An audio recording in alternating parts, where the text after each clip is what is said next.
Okay, page 3. All right, so we're always using angle 4. With regard to angle 4, what is angle 1? Well, these two are across an x from each other. That is called vertical angles. Okay, so vertical angles are always congruent to each other. Since this one's 70, this one has to be 70. Angle 3, these together form that straight line, that linear pair.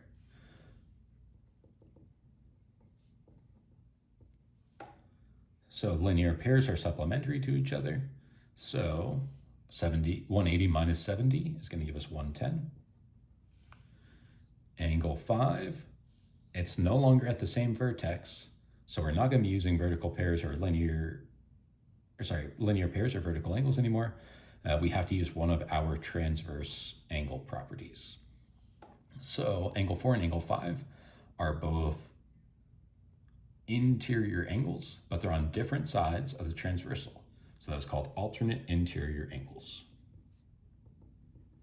Alternate interior angles are congruent when the lines are parallel, and these lines are parallel, so that's going to be 70 degrees.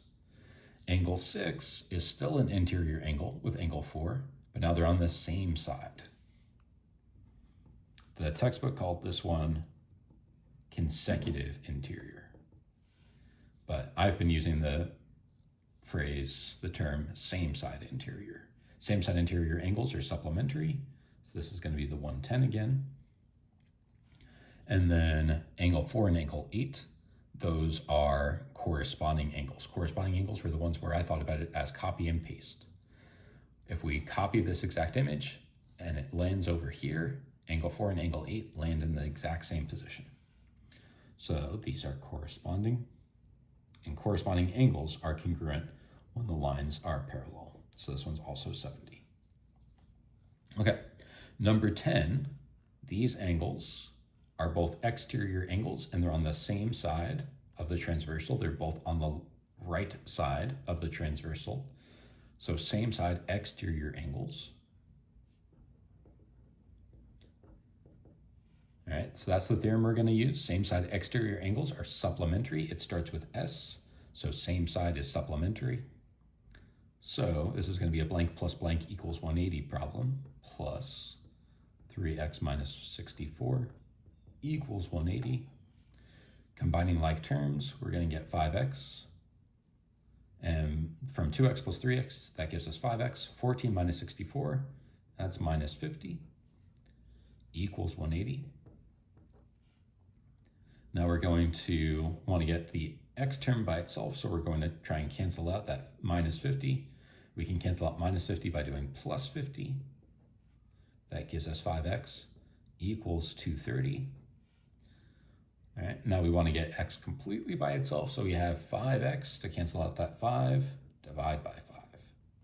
So x equals 46. Okay, find the slope, our slope formula. All right, we can either think about it as rise over run, or y2 minus y1, the change in the y's over the change in the x, x2 minus x1. Okay. It doesn't actually matter which one you consider to be y2 and which one's y1, but it does matter that you have your correct x and y. All right, and you have to be consistent. So I'm going to call this one y1, even though I wrote 2. y2, x2, x1, y1. So we're going to have 7 y2 minus y1 minus 4 over 4 minus negative 2. So that simplifies to 3 over 4 minus negative 2 is 6. And best if you further simplify that to 1/2. Okay, equation of a line that's perpendicular. Remember perpendicular lines, and that symbol means perpendicular. Lines have opposite reciprocal slopes. Okay, so that means that you flip it and negate it. So old slope was, we have y equals mx plus b. Your old slope was 3. So your new slope, the perpendicular slope, is going to be flip 3. Think about 3 as 3 over 1. Flip that, 1/3, opposite sign. This had been positive, so this one's negative. So there are 2 ways that you can do this one. You can either take advantage of point slope form. So point slope form is written in the form y minus y1 equals m times, in parentheses, x minus x1. And so x1 and y1 just replace the 4 and the -1. So y minus -1 equals, our slope was -1/3